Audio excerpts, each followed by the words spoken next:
Vamos desfrutar agora da palavra do Senhor. Ontem nós falamos sobre o desejo que o Senhor tem. Cada vez que nós penetramos na palavra de Deus e conhecemos mais o que está no coração de Deus, isso nos move, isso nos comove. Conhecer mais o coração de Deus é um privilégio. Saber o que o nosso Deus quer e a nossa reação para com o Senhor é uma reação que nos leva a dizer para o Senhor: Senhor, nós nos importamos com o que está no seu coração. Nós nos importamos com a sua vontade. E nós vivemos para isso. Sabemos que o nosso Deus deseja uma edificação, uma habitação nessa terra.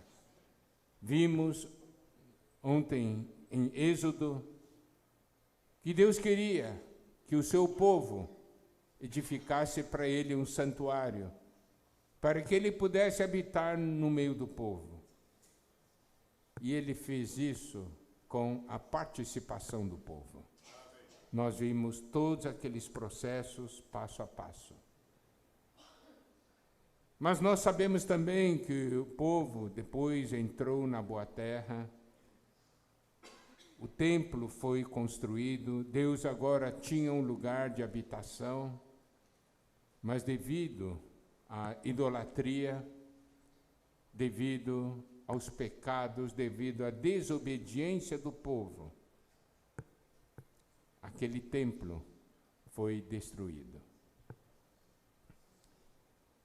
Estava o povo numa situação de cativeiro, uma situação em que aquela realidade que havia antes se havia perdido.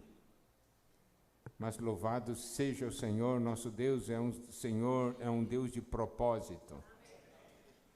E quando Ele tem a sua vontade, essa vontade vai se cumprir.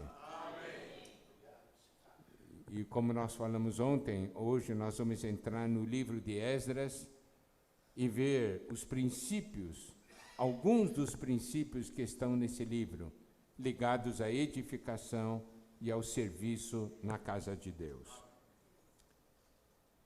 Quando tudo parecia perdido, sem esperança, vamos ver o que diz o livro de Esdras, capítulo 1, versículo 1. No primeiro ano de Ciro, rei da Pérsia, para que se cumprisse a palavra do Senhor por boca de Jeremias, despertou o Senhor o espírito de Ciro, rei da Pérsia, o qual fez passar pregão por todo o seu reino, como também por escrito, dizendo. Aqui nesse versículo 1, nós temos uma frase muito importante: para que se cumprisse a palavra do Senhor. Amém. Aleluia! Amém. A palavra do Senhor sempre vai se cumprir. Amém. A situação pode parecer difícil. Aos nossos olhos, pode parecer que não existe mais nada, mas existe. Amém. Existe o que a palavra do Senhor diz. Então, amados irmãos, amadas irmãs, a palavra do Senhor nos mostra de uma maneira muito clara, principalmente no final da Bíblia, sobre a edificação. Então, podemos estar certos que a edificação vai se cumprir. Amém? Amém? Isso para nós é uma alegria. Amém. E nós ficamos cheios de esperança. E aqui nós vemos o Senhor agindo. Como o Senhor age? É despertando o Espírito. Amados irmãos, amadas irmãs, nós estamos num novo começo.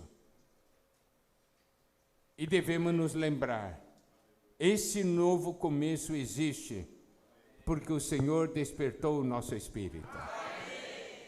É isso que nós precisamos ver. Não é um movimento da carne, não é algo que o homem deseja, mas algo que Deus deseja, e por isso ele despertou o nosso espírito. Assim como despertou o espírito de Ciro, e vamos ver o que disse Ciro no versículo 2 em diante. Assim diz Ciro, rei da Pérsia: o Senhor Deus dos céus me deu todos os reinos da terra e me encarregou de ele edificar uma casa em Jerusalém de Judá. Olha, realmente, para um rei gentil falar isso, Deus realmente moveu. Tá certo? Ele diz que esse Deus dos céus me deu todos os reinos da terra e me encarregou de ele edificar uma casa. Deus quer uma casa. Aleluia! Daí no versículo 3 diz: quem dentre vós é de todo o seu povo, seja seu Deus com ele, suba a Jerusalém de Judá e edifique a casa do Senhor, Deus de Israel. Ele é o Deus que habita em Jerusalém. Aleluia! Então aqui há um chamamento. Quem dentre vós é de todo o seu povo? Então, amados irmãos, amadas irmãs, o Senhor hoje não somente desperta o nosso espírito, Ele também nos chama. A questão é se nós conseguimos ouvir ou não esse chamamento do Senhor. E aí o versículo 4 diz: todo aquele que restar, aliás, no final do versículo 3, essa afirmação: ele é o Deus que habita em Jerusalém. Transpondo para a realidade de hoje, ele é o Deus que habita na igreja. Amém? É isso aí, ele é o Deus que habita na igreja.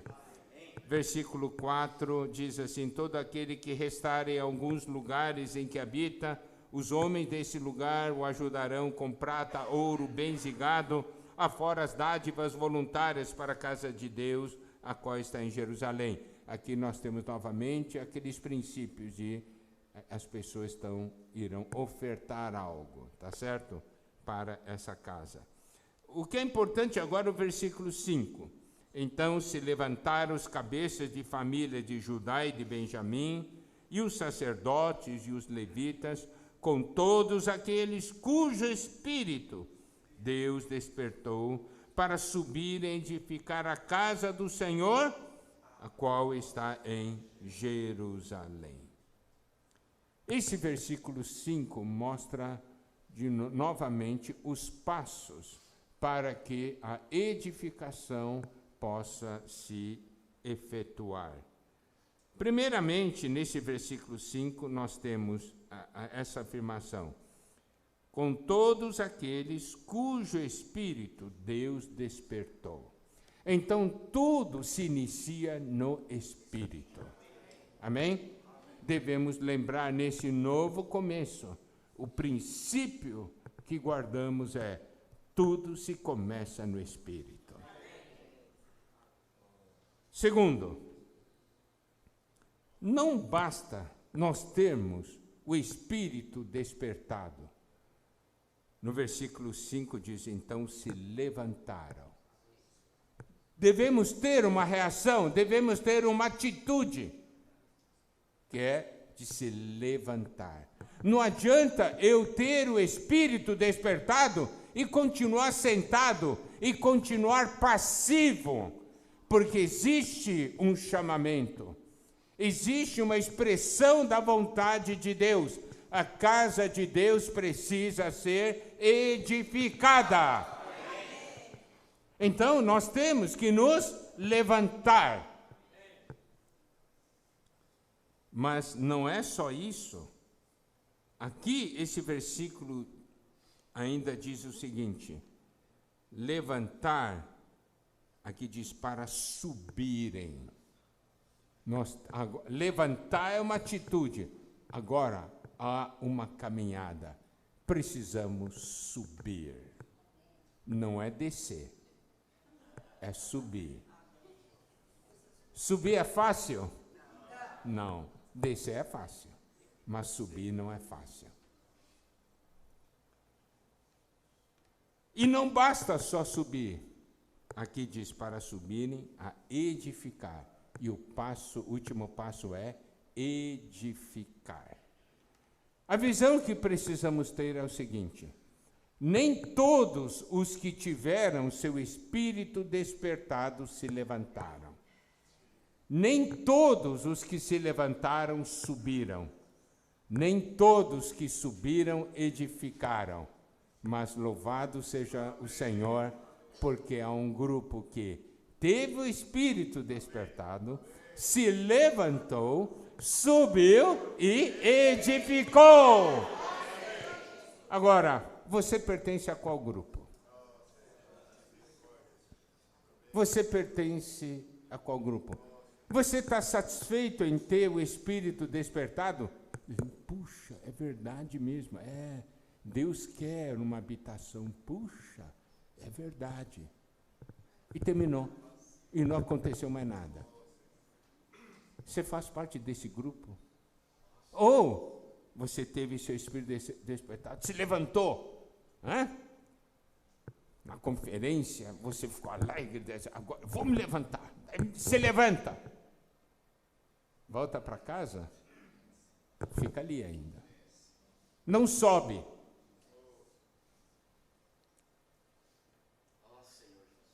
Ou nós subimos um terço do caminho, diz, o negócio não é fácil, eu vou ficar por aqui mesmo. Andou metade do caminho, não é fácil, vou ficar por aqui mesmo, tem muitos problemas. Ou você faz parte daqueles que subiram e chegaram em Jerusalém. Mas chegando em Jerusalém, tem que pôr a mão na massa e edificar. Então vemos esses passos. Agora, vamos ver Esdras, capítulo 2, versículos 40 até 43. Pessoas que subiram. Nós temos no versículo 40, os levitas. No versículo 41, nós temos os cantores. Versículo 42, nós temos os filhos dos porteiros. Versículo 43, nós temos os servidores. Está vendo? Deus faz subir. E nós somos aqueles que temos esses dons.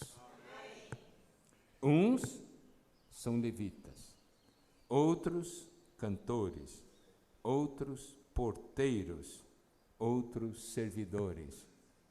Todos são necessários.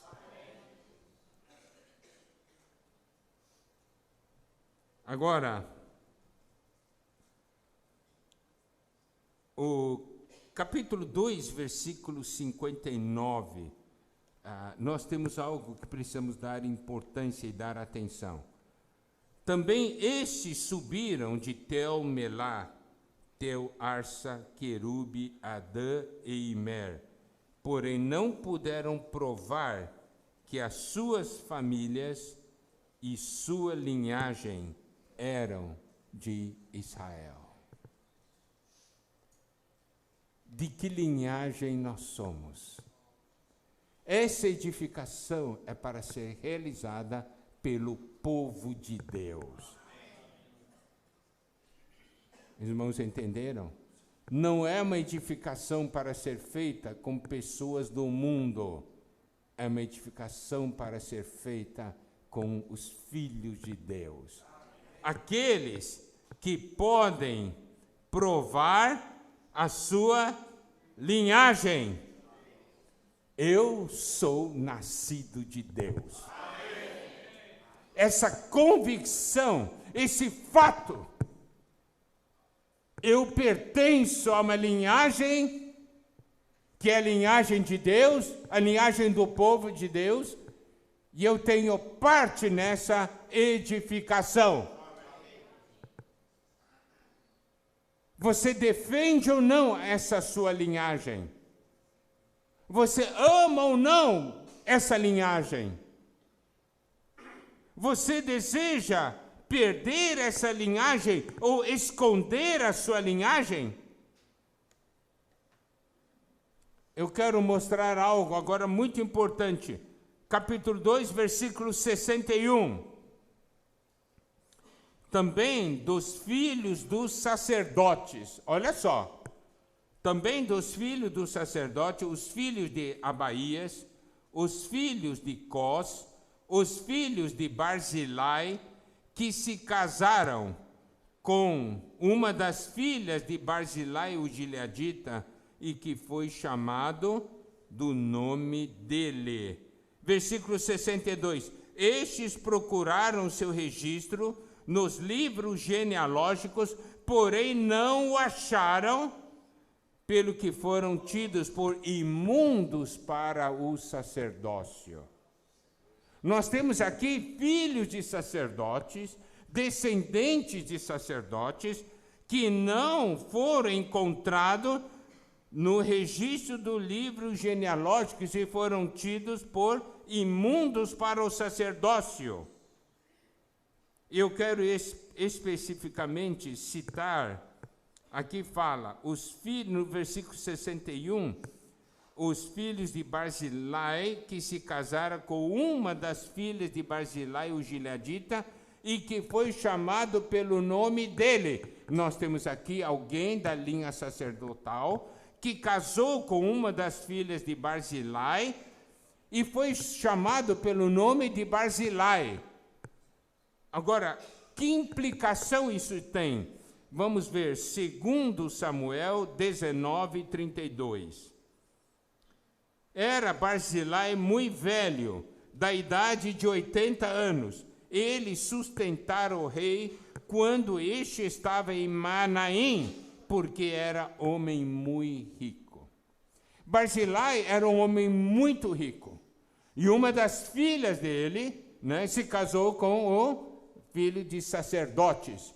Mas só que esse filho de sacerdotes, eles acharam mais importante serem conhecidos pelo nome de Barzilai. Por isso que no versículo 61 diz, e foi chamado pelo nome dele. Por quê? Porque ele achava que era muito mais honra ser alguém ligado a uma família rica do que a família de Deus.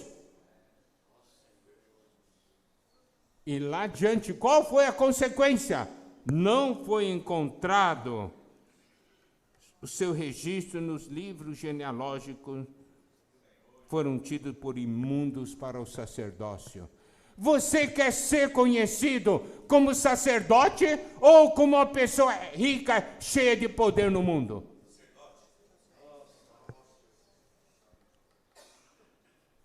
Ser sacerdote não traz fama no mundo. Ser chamado pelo nome de Barzilai, uau, família rica, tem muita coisa. Mas é imunda para o sacerdócio. Por quê? Porque ama mais o mundo do que a Deus. Nós todos somos sacerdotes, não é verdade? Mas por qual nome nós somos chamados? Qual nome que você se importa? Qual nome que você se importa que a sua casa seja chamada? Pelo nome de Barzilai?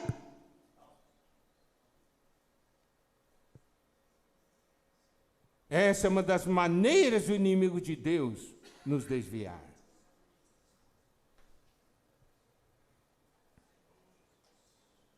Eu não quero ser considerado imundo para o sacerdócio, porque servir a Deus é uma honra.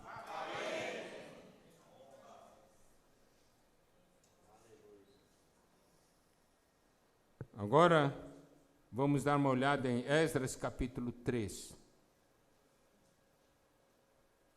Enchegando, a partir do versículo 1, enchegando o 7º mês, e estando os filhos de Israel já nas cidades, ajuntou-se o povo como um só homem em Jerusalém.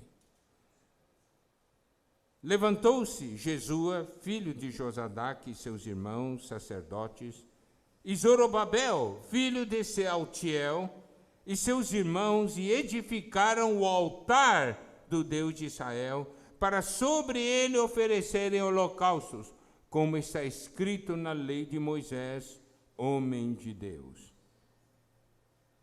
Versículo 3, firmaram o altar sobre as suas bases, e ainda que estavam sob o terror dos povos de outras terras, ofereceram sobre ele holocaustos ao Senhor de manhã e à tarde.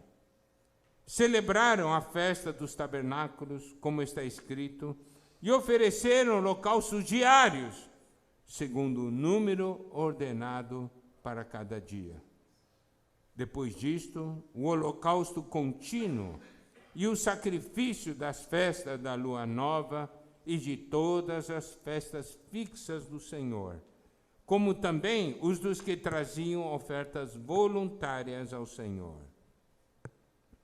Desde o 1º dia do 7º mês, começaram a oferecer holocaustos ao Senhor, porém ainda não estavam postos os fundamentos do templo do Senhor.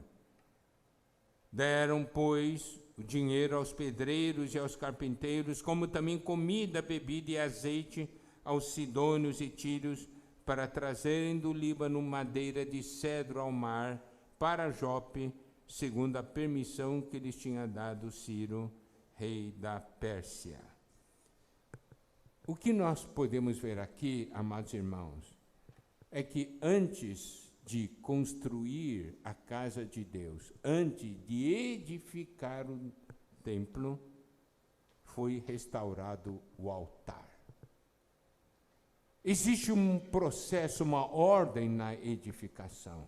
Sem altar não existe edificação. E nós sabemos que o altar tipifica a cruz. Sem cruz não há edificação. Sem a obra da cruz não há comunhão com Deus. Então, queridos irmãos, queridas irmãs, nós que estamos envolvidos na edificação da casa de Deus, nós temos que ter a visão que tudo se inicia na cruz. Porque é na cruz que nossas diferenças são tratadas. Porque é na cruz que nós temos o nosso velho homem terminado. A cruz é o grande filtro do universo. Existe o antes da cruz e existe o depois da cruz. O que está depois da cruz é de ressurreição, é de vida, é real, é autêntico.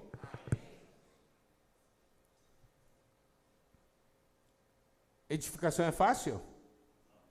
Vamos ver o aspecto prático da edificação no nosso meio. É fácil servir com os irmãos? Servir sozinho é mais fácil, não é? Você determina, eu faço aqui, faço ali. Servir com irmãos. Servir com irmãs. Oh. É fácil? Não é fácil. Sem cruz não há edificação. Por quê? É porque é por meio da cruz que nós somos um, entende? A cruz opera em nós para que nós tenhamos a vida do Senhor em ressurreição e essa vida do Senhor nos torna um. Amém? O Senhor morreu para nos tornar um. Se tem cruz, tem edificação. Por isso, a primeira coisa a ser restaurada é a cruz. Esse princípio vale para a nossa vida cristã, vale para a nossa vida familiar. Amados irmãos, amadas irmãs, você deseja ou não edificação na sua casa? Porque a edificação da casa de Deus começa em nossa casa. Agora eu tenho que fazer uma pergunta. Existe cruz na sua casa?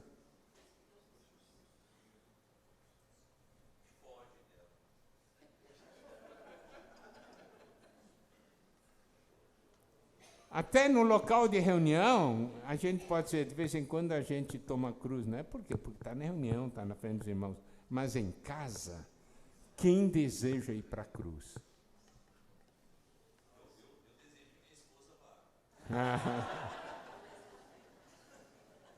Não, esse é o fato. Se eu não tenho a realidade da cruz na minha casa, como vai haver edificação na minha casa? Então, em nossa casa, primeira coisa que precisa ser restaurada é a cruz, é o altar.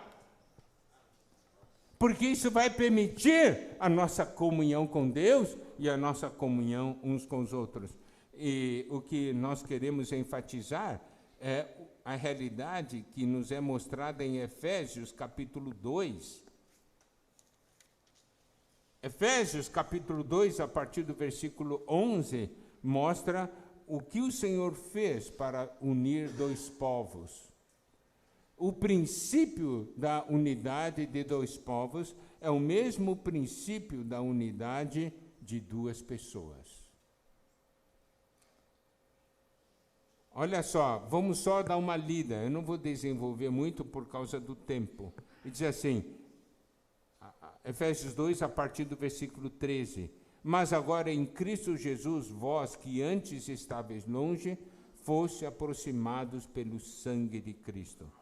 Porque Ele é a nossa paz, o qual de ambos fez um. Está vendo? Cristo é a nossa paz. Cristo faz com que dois sejam um, tendo derribado a parede de separação que estava no meio a inimizade. Aboliu na sua carne a lei dos mandamentos na forma de ordenanças, para que dos dois criasse em si mesmo um novo homem, fazendo a paz, e reconciliasse ambos em um só corpo com Deus, por intermédio da cruz, destruindo por ela a inimizade. Então podemos ver, é a cruz que ao operar nos reconcilia com Deus, nos reconcilia um com o outro e reconcilia ambos em um só corpo com Deus. É pela cruz que a inimizade é destruída. É pela cruz que a lei dos mandamentos na forma de ordenanças é abolida e a parede de separação é derrubada. Qual o problema que existe entre nós? Nós temos muitas ordenanças nossas. Não é assim? Nós gostamos que as coisas sejam feitas segundo a nossa maneira. Nós estamos cheios de ordenanças. Principalmente dentro de casa. Os maridos têm suas ordenanças, as esposas têm suas ordenanças, os pais têm suas ordenanças, os filhos têm suas ordenanças, e por causa dessas ordenanças brigam o dia inteiro. E onde está a cruz em casa? Se a cruz, a parede de separação é derrubada. Se a cruz, as ordenanças são abolidas.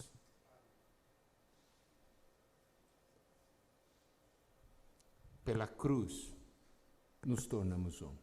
Você vê a importância da restauração do altar, em primeiro lugar? Nós queremos que a igreja em Bauru seja edificada ou não? Amém. A grande pergunta é, onde está a cruz?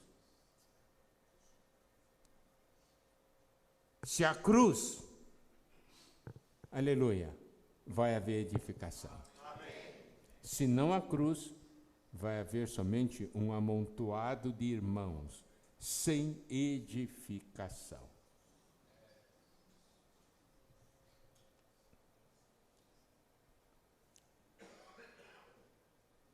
Agora, vamos ver. Primeiramente, então, foi restaurado o altar, a realidade da obra da cruz.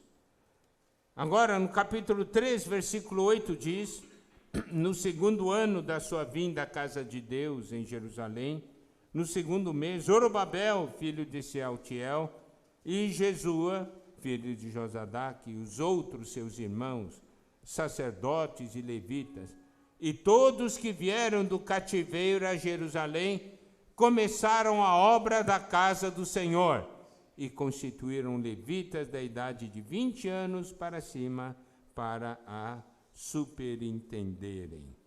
Versículo 9, então se apresentaram Jesua com seus filhos e seus irmãos, Cadmiel e seus filhos, os filhos de Judá, para juntamente vigiarem os que faziam a obra na casa de Deus, bem como os filhos de Enadad, seus filhos e seus irmãos, os levitas.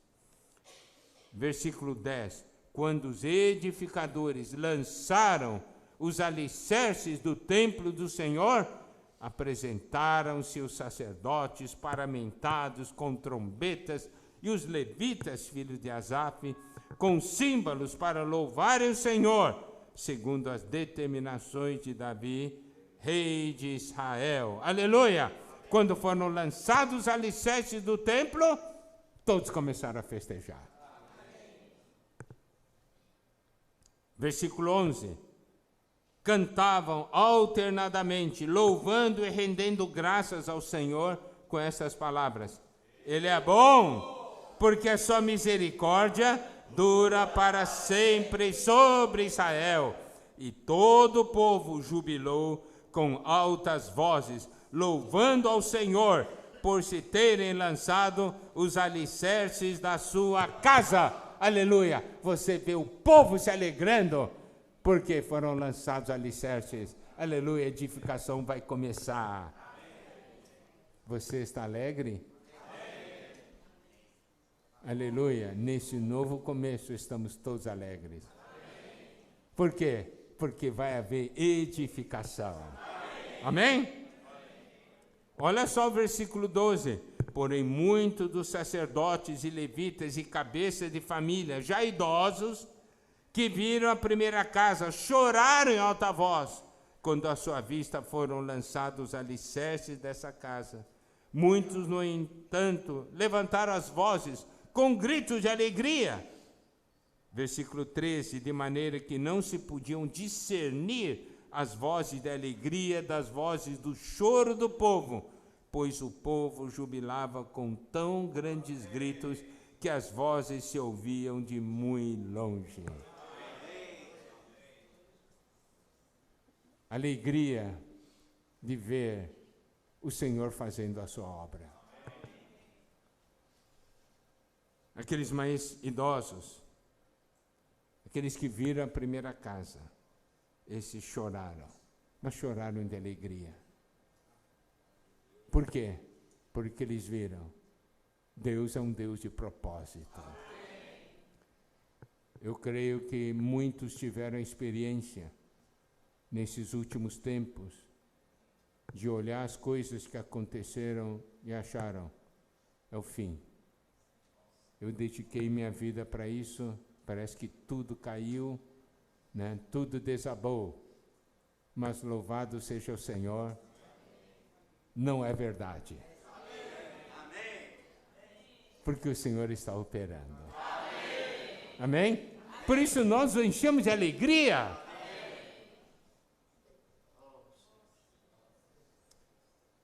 1 Coríntios 3:11 diz assim: porque ninguém pode lançar outro fundamento além do que foi posto, o qual é Jesus Cristo.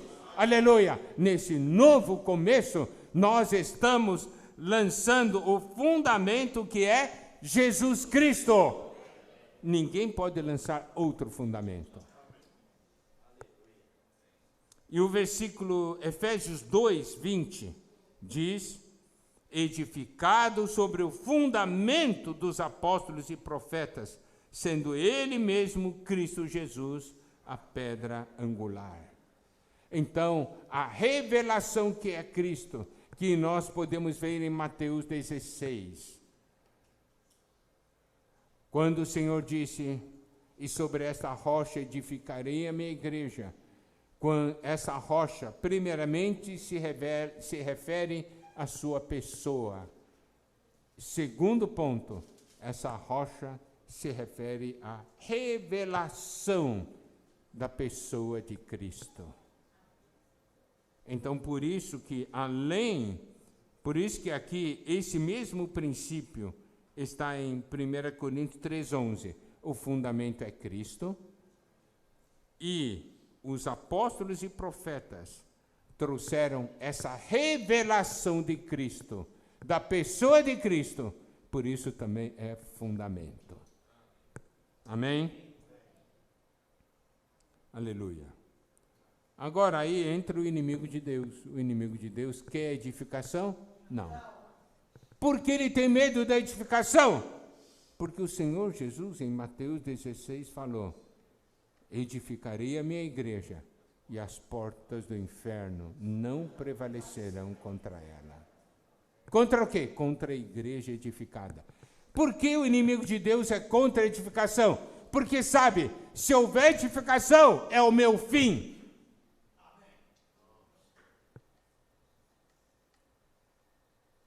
Satanás não tem medo de que a Igreja Mouru pode ter 100, 200, 500 mil irmãos, 2 mil, 3 mil, 5 mil.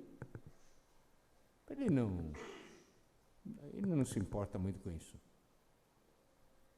Agora, se a edificação, ele diz, epá, agora é o meu fim.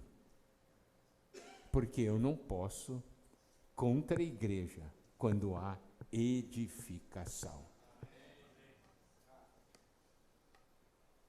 Você entende por que o inimigo de Deus quer impedir você de participar da edificação?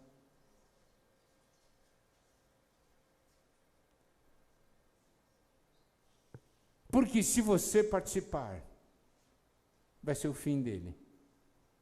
Então ele vai fazer de tudo para que você não participe da edificação. Olha só, vamos dar uma olhada, Esdras capítulo 4, versículos 1 a 3. Ouvindo os adversários de Judá e Benjamim, que voltaram do cativeiro, edificavam o templo ao Senhor, Deus de Israel.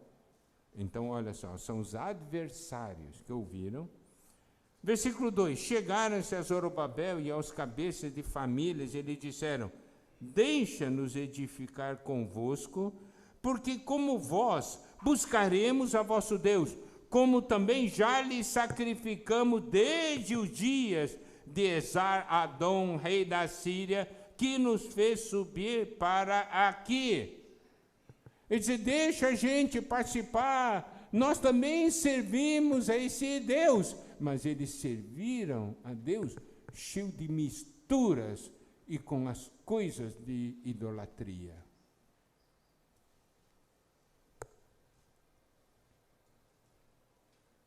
Daí, versículo 3 diz, porém Zorobabel, Jesua e os outros cabeças de família lhe responderam, nada tendes conosco na edificação da casa a nosso Deus. Nós mesmos sozinhos edificaremos ao Senhor, Deus de Israel, como nos ordenou Ciro, rei da Pérsia. Então você pode ver, os líderes tiveram discernimento.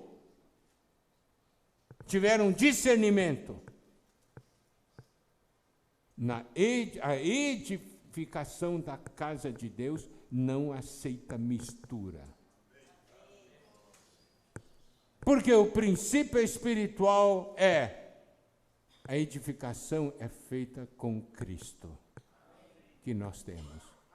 Não pode ter Cristo mais Adão.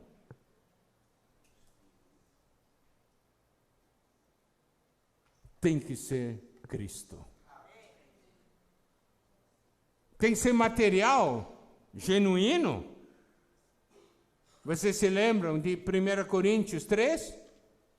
Todos nós sabemos bem sobre essa realidade.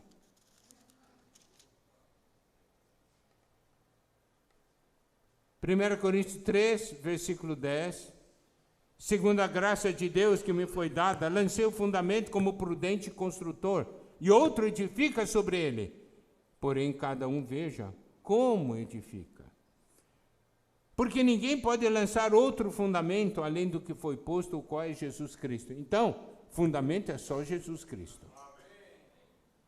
Agora, 12. Contudo, se o que alguém edifica sobre o fundamento é ouro, prata, pedras preciosas, madeira, feno e palha, manifesta se tornará obra de cada um, pois o dia demonstrará. Daí fala sobre a obra ser testada pelo fogo. Não é os negócios, oba! Vamos edificar. O que você traz? Tem ouro, prata e pedras preciosas. Existe em abundância, sim? Madeira, feno e palha, tem abundância? Tem. Ouro, prata e pedras preciosas tem um preço. Tem que se... Quer ver? Apocalipse, capítulo 3.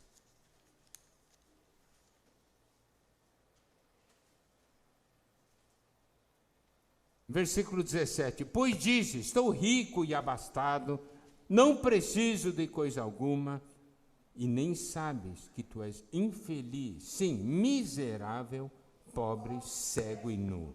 18. Aconselho-te que de mim compres ouro refinado pelo fogo para te enriqueceres, vestiduras brancas para te vestires, a fim de que não seja manifesta a vergonha da tua nudez, e colírio para ungires os olhos, a fim de que vejas. Aqui diz que de mim compres ouro refinado pelo fogo. Aqui fala de comprar. Isso significa, existe um preço. Existe um preço. Amado irmão, amada irmã, se você busca o Senhor na palavra, se você está disposto a passar pela cruz, o que vai aparecer do outro lado da cruz é algo genuíno, verdadeiro. É algo da natureza de Deus que é ligado ao ouro. É a prata, resultado da obra de redenção de Cristo. Pedras preciosas, resultado da obra transformadora do Espírito. Tudo isso existe um preço, que é fazer o nosso velho homem morrer. Não amar a própria vida, negar a vida da alma, tomar a cruz para seguir o Senhor. Então, com que material nós vamos edificar? Não adianta trazer madeira, feno e palha, não vai sobrar nada. O Senhor é bom, por quê? Porque de vez em quando o Senhor passa o fogo na igreja, né? Isso é amor de Deus. É aí que a gente vê, puxa, tinha madeira, feno e palha, não sobrou nada. Ah, sobrou um pouco aqui, aleluia, é ouro, prata, pedras preciosas, né? Isso é amor de Deus. Para quê? Porque Ele quer que a gente se arrependa. Não desperdice o tempo com madeira, feno e palha. Amém? Olha só, agora vamos continuar. Então, os adversários quiseram então trabalhar contra, né? Primeiro, querendo participar da edificação com mistura. Satanás vai fazer isso. Ele quer que a gente introduza o mundo na vida da igreja. É mais fácil, atrai mais gente, entendeu? Mas Deus quer? Deus não quer. Então, como os líderes rejeitaram, olha só o que os versículos 4, 5 e 6 nos dizem. Então as gentes da terra desanimaram o povo de Judá, inquietando-o no edificar. Alugaram contra eles conselheiros para frustrarem o seu plano. Todo dia de Ciro, rei da Pérsia, até o reinado de Dario, rei da Pérsia. No princípio do reinado de Assuero, escreveram uma acusação contra os habitantes de Judá e Jerusalém. Daí, no capítulo 4, versículo 21, nós vemos o resultado desses ataques. Agora, pois, dai ordem a fim de que aqueles homens parem o trabalho e não se edifique aquela cidade, a não ser com autorização minha. E aí, a edificação parou. Então, o inimigo de Deus levanta situações para que a edificação pare. Mas Deus é um Deus de propósito. Então, Esdras, capítulo 5, versículo 1, diz: Ora, os profetas Ageu e Zacarias, filho de Ido, profetizaram aos judeus que estavam em Judá e em Jerusalém, em nome do Deus de Israel, cujo espírito estava com eles. Olha o que diz o versículo 2. Então se dispuseram Zorobabel,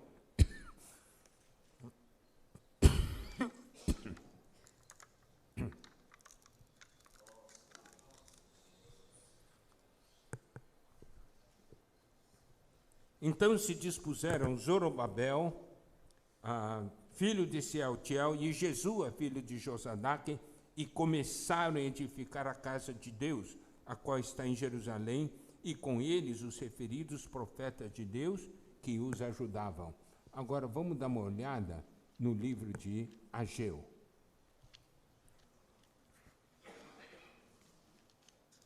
A edificação havia parado.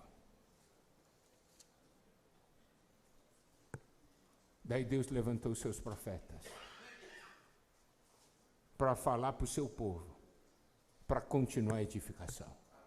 Não pare, continue. Aí, olha só, Ageu, capítulo 1, versículo 14. Ageu 1, 14. O Senhor despertou o espírito de Zorobabel, filho de Salatiel, governador de Judá, e o espírito de Josué, filho de Josadaque, o sumo sacerdote, e o espírito do resto de todo o povo. Eles vieram e se puseram ao trabalho na casa do Senhor dos Exércitos, seu Deus. Amém? Agora preste atenção o que esse versículo diz. O Senhor despertou o espírito de Zorobabel e de Josué. Esses eram os líderes. Mas foi só isso? Não. Despertou o espírito só dos líderes? Não. Aqui diz o espírito do resto de todo o povo. Porque essa edificação é para ser feita com todos nós. Aqui nos mostra que é possível que a gente participe da edificação e por causa das diversas situações, a gente para. Entendeu? É possível que a gente pare. Daí passamos. Muitas vezes eu tenho comunhão com o irmão. Meu irmão, como está você? Ele diz, olha, no passado eu era bem ativo. Hoje estou paradão.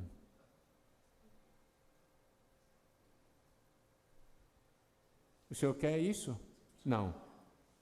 O senhor então vem despertar o espírito, não só dos líderes, mas do resto de todo o povo.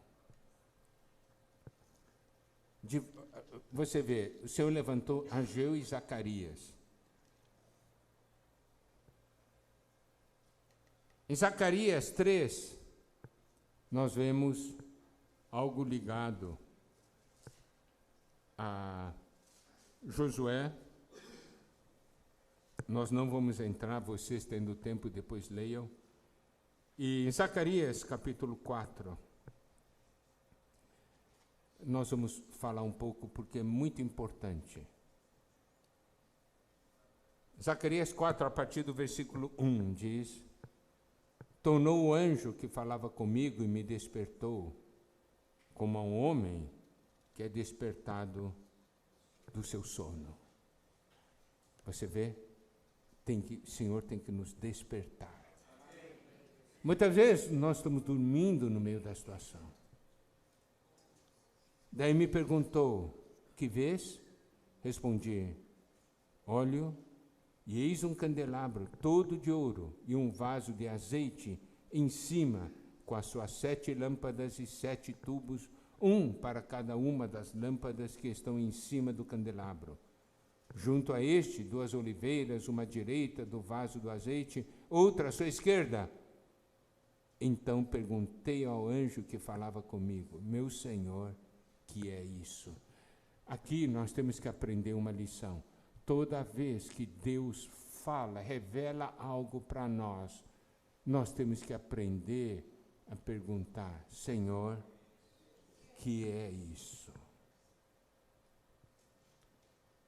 Nós não podemos ser aqueles que participam de uma conferência ou ouvem a palavra de um irmão e dizem assim, eu fui tocado, eu vi algo. É importante nós termos uma reação diante do Senhor e irmos diante do Senhor. Senhor, o que é isso? Por que você falou isso comigo? Eu sempre dou testemunho para os irmãos de que uma vez eu estava lá em Taiwan participando de um aperfeiçoamento e foi dada uma palavra fortíssima. Eu fiquei muito tocado, eu disse, puxa, que palavra. Daí fui levar minha Bíblia, meu caderno para o quarto, e quando eu cheguei no quarto, eu vi meus 2 companheiros de quarto de joelhos orando. E eles estavam orando, Senhor, por que você falou isso comigo, Senhor? Por que você falou essa palavra? Por que você me tocou? E eu fui iluminado. Porque como estava a minha situação, eu só dizia, puxa, que palavra, eu fui tocado, mas eu não fui diante do Senhor. Eu não fui perguntar, Senhor, o que é isso? Por isso, o que acontece? Nós somos tocados, mas não somos transformados, porque falta essa atitude séria diante do Senhor. Ele perguntou, o que é isso? Respondeu-me o anjo que falava comigo. Isso no versículo 5. Não sabes tu o que é isso? Respondi, não, meu Senhor. Versículo 6. Prosseguiu ele e me disse, esta é a palavra do Senhor a Zorobabel, não por força nem por poder, mas pelo meu Espírito, diz o Senhor dos Exércitos. A edificação não é feita com a nossa força, com o nosso poder, mas é feita com Espírito.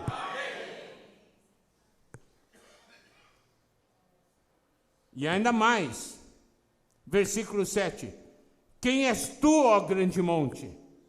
Isso quer dizer o quê? Nessa caminhada de edificação, nós vamos encontrar obstáculos. Nós veremos grandes montes diante de nós, intransponíveis. Aqui diz, quem és tu, ó grande monte? Diante de Zorobabel serás uma campina. Tem grande monte na frente, pelo Espírito, esse monte vai ser removido. Vai virar campina. E olha só, diante de Zorobabel serás uma campina, porque ele colocará pedra de remate em meio a aclamações. Haja graça e graça para ela. Significa a obra vai se concluir. Vai ser colocada a pedra de remate. Amados irmãos, amadas irmãs, a edificação vai ocorrer. Mas temos que ver, não é por força nem por poder, mas é pelo Espírito do Senhor. Então, olha a importância de nós estarmos no Espírito, a importância de nós servirmos no Espírito. Algumas vezes estamos na carne, mas louvado seja o Senhor porque existe a cruz. Quando aplicamos a cruz, termina a carne, aparece o Espírito. Amém? Então, olha só, aqui nós podemos ver que Deus levantou Ageu e Zacarias, e eles começaram a edificar. Olha só o capítulo 5, versículo 3. Nesse tempo veio a eles Tatenai, governador daquém do Eufrates, e Setar-Bozenai e seus companheiros, e assim lhes perguntaram: quem vos deu ordem para edificar essa casa, para restaurar esse muro? Perguntaram-lhe mais: quais são os nomes dos homens que constroem esse edifício? Porque o rei havia dado uma ordem, não é isso? Para parar a construção. Mas que o Senhor levantou os profetas, falaram para eles: diga para o povo, para que edifiquem, não dê atenção a essa ordem do rei. Por quê? Porque essa construção, essa edificação, foi dada por ordem lá do rei Ciro, não foi? Só que as coisas, os documentos, as coisas se perderam, ninguém sabia disso. Daí eles perguntaram: quem? Olha só o versículo 5. Porém, os olhos de Deus estavam sobre os anciãos dos judeus, de maneira que não foram obrigados a parar até que o assunto chegasse a Dario e viesse resposta por carta sobre isso. Daí, o capítulo 6 fala que Tatenai, então, escreveu uma carta, tá certo? Para o Dario. E o que aconteceu? Daí, o rei mandou procurar e encontrou o documento, né? Daí mandou continuar a construção. Louvado seja o Senhor. Esse é o nosso Deus. Vamos parar a construção? Não.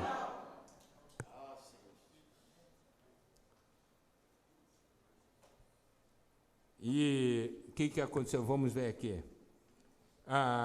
Capítulo 6, versículo 14. Os anciãos dos judeus iam edificando e prosperando em virtude do que profetizaram os profetas Ageu e Zacarias, filho de Ido.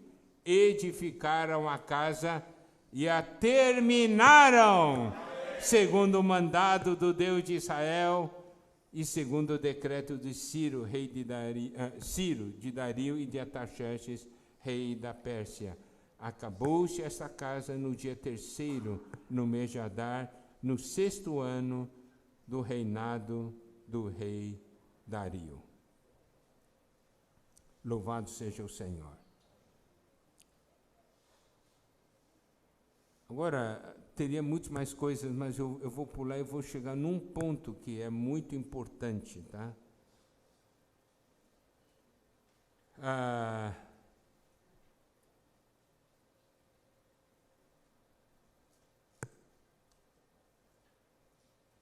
Então, Deus manda, o rei manda, tá?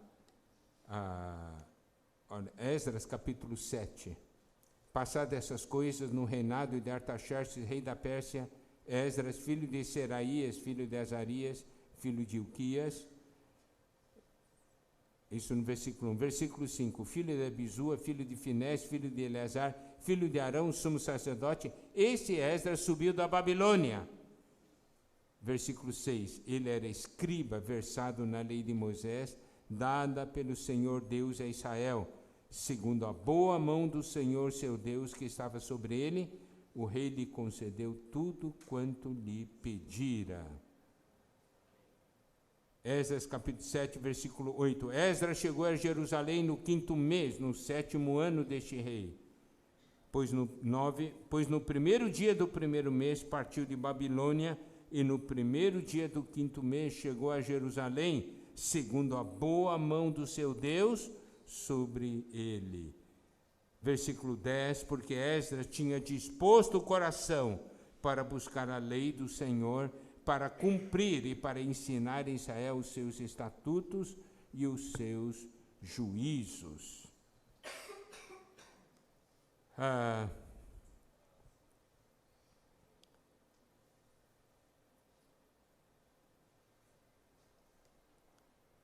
Olha só agora o que está aqui, ó. Esdras capítulo 7, versículo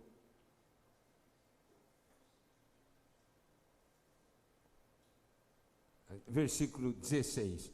Assim, a prata e ouro que achares em toda a província da Babilônia, com as ofertas voluntárias do povo e dos sacerdotes oferecidas espontaneamente para a casa de seu Deus, a qual está em Jerusalém. Portanto, diligentemente comprarás com esse dinheiro novilhos e carneiros e cordeiros e tal. Então, nós podemos ver que o rei então mandou Esdras ir levando muitas coisas para a edificação e também para, na verdade, ornar a casa de Deus e que está ali em Jerusalém. Tá, agora, daí no versículo 25, nos mostra que o rei ordenou a Esdras para que nomeasse magistrados e tal. Agora, o que eu quero que os irmãos vejam, o seguinte, é o capítulo 8, versículo 15, conta a jornada dele para Jerusalém. Ajuntei-os perto do rio, que corre para Ava, onde ficamos acampados 3 dias, passando revista ao povo e aos sacerdotes, não tendo achado nenhum dos filhos de Levi. Daí, ele vai e chama os filhos de Levi. Então, você pode ver, ele estava indo, mas ele estava preocupado com o serviço da casa de Deus. Não tinha levitas, então ele mandou chamar os levitas. O versículo 21. Então, apregoei ali um jejum junto ao rio Ava, para nos humilharmos perante o nosso Deus, para lhe pedirmos jornada feliz para nós, para nossos filhos e para tudo que era nosso Deus. Olha o versículo 22. Porque tive vergonha de pedir ao rei exército e cavaleiros para nos defenderem do inimigo no caminho, porquanto já lhe havíamos dito, a boa mão do nosso Deus é sobre todos os que o buscam, para o bem deles, mas a sua força e a sua ira contra todos os que o abandonam. Então eles haviam dito para o rei, Deus é conosco. Então, olha só, ele era coerente. Deus é conosco. Mas você manda um exércitozinho para nos ajudar? Espera aí. Você compreendeu? Eu tinha vergonha. Eu já falei que Deus iria com a gente. Agora eu vou pedir um exército? Daí o rei vai perguntar, espera aí, que Deus é esse aí que você tem? Precisa de uma ajuda do meu exército? Qual foi o caminho? Jejuaram, se humilharam e pediram para Deus guardar. Jejum e oração. Irmãos, essa jornada há perigos, mas como se vence os perigos da jornada? Jejum e oração. Amém? Então, isso é um princípio muito importante. Tá? Então, o versículo 3 diz, nós, pois, jejuamos e pedimos isto ao nosso Deus, e Ele nos atendeu. Agora, tem uma outra porção que é muito importante, e com isso eu vou concluir. 8:24 diz assim, então separei 12 dos principais, isto é, Serebias, Asabias e 10 dos seus irmãos. Olha o 25, pesei-lhes a prata e ouro e os utensílios que eram a contribuição para a casa de nosso Deus, a qual ofereceram o rei, seus conselheiros, seus príncipes, de todo Israel que se achou ali. 26, entreguei-lhes nas mãos 650 talentos de prata, em objeto de prata, 100 talentos, além de 100 talentos de ouro. Daí ele vai enumerando as coisas, né? E o versículo 28, disse-lhes, vós sois santos ao Senhor, e santos são esses objetos, como também essa prata e este ouro, oferta voluntária ao Senhor, Deus de vossos pais. Olha o 29, vigiai-os e guardai-os, até que peseis na presença dos principais sacerdotes e dos levitas e dos cabeças de família de Israel em Jerusalém, nas câmaras da casa do Senhor. Então receberam os sacerdotes e os levitas o peso da prata e do ouro, os objetos, para trazer a Jerusalém a casa do nosso Deus. Então, olha só, foi entregue, estou entregando isso, e foi pesado, né? Isso aqui vocês vão levar. vocês vão cuidar. Daí nós lembramos do que Paulo falou para Timóteo, não é? Ali em 2 Timóteo, capítulo 1, versículo 12, a segunda parte. Eu sei em quem tenho crido, e estou certo de que Ele é poderoso para guardar o meu depósito até aquele dia. E, versículo 14, guarda o bom depósito, mediante o Espírito Santo que habita em nós. Nós nos depositamos ao Senhor, e o Senhor se deposita em nós. E nós precisamos do Espírito para guardar esse depósito. Isso quer dizer o quê? O Senhor pesou e entregou. Entrego a você. Guarda. Está pesadinho. E foi pesado. Certo? Olha só, capítulo 8, versículo 31. Partimos do rio Ava, no dia 12 do primeiro mês, a fim de irmos para Jerusalém, e a boa mão do nosso Deus estava sobre nós, livrou-nos das mãos dos inimigos e dos que nos armavam ciladas pelo caminho. Teve a ação de inimigos? Teve. Teve cilada? Teve, mas Deus guardou. Amém? Esse é o nosso Deus. E olha o 32, chegamos a Jerusalém, repousamos ali 3 dias. Versículo 33. No 4º dia, pesamos na casa do nosso Deus a prata, o ouro, os objetos, entregamos a Meremote, tal. Versículo 34. Tudo foi contado e pesado, e o peso total imediatamente registrado. Aleluia. Amados irmãos, amadas irmãs, uma porção lhe foi entregue nessa caminhada. Guarda esse depósito. Um dia, você, na frente do Senhor, diz: Senhor, tudo que você me confiou está aqui. Poder prestar contas. Amém?